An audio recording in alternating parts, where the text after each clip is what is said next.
क्रांती news, आवाज सर्वसामान्यांचा। बोर्डा विरकुड ते मोहर्ली रस्त्याच्या दुरावस्थेविरोधात मनसेचे तीव्र आंदोलन।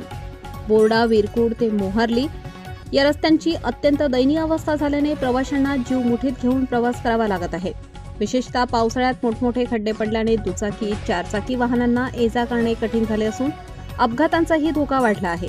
या गंभीर समस्येकडे लक्ष वेधण्यासाठी नागरिकांनी 29 ऑगस्ट 2025 रोजी निवेदन दिले होते, मात्र संबंधित विभागाने कोणतीही दखल घेतली नाही। त्यामुळे जनतेच्या हितासाठी महाराष्ट्र नवनिर्माण सेनेच्या वतीने 9 सप्टेंबर 2025 रोजी तीव्र आंदोलन छेडण्यात आले। या आंदोलनावेळी महाराष्ट्र नवनिर्माण सेनेचे अध्यक्ष फाल्गुन कोहोकार यांच्या नेतृत्वाखाली मनसेचे कार्यकर्ते व मोठ्या संख्येने ग्रामस्थ उपस्थित होते। सुस्त बांधकाम विभागाविरोधात घोषणाबाजी करत मनसेने तातडीने रस्त्याची दुरुस्ती करावी अशी मागणी केली आहे। गावकऱ्यांनी स्पष्ट केले की जर लवकर रस्त्याचे डांबरीकरण व दुरुस्तीची कामे सुरू झाली नाहीत तर आंदोलन आणखी उग्र केले जाईल। महाराष्ट्र क्रांती न्यूजसाठी प्रतिनिधी निलेश ठाकरे, वणी, यवतमाळ। महाराष्ट्र नवनिर्माण सेना वणी तालुका अध्यक्ष।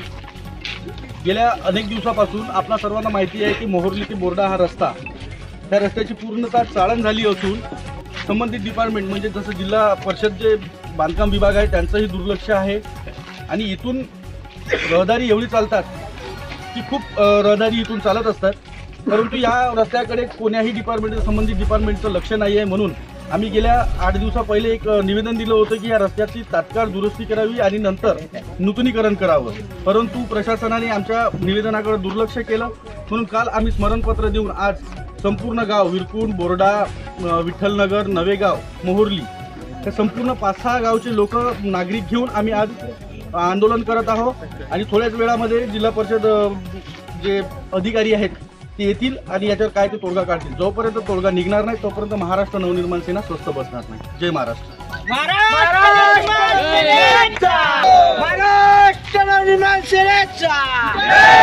ठीक आहे।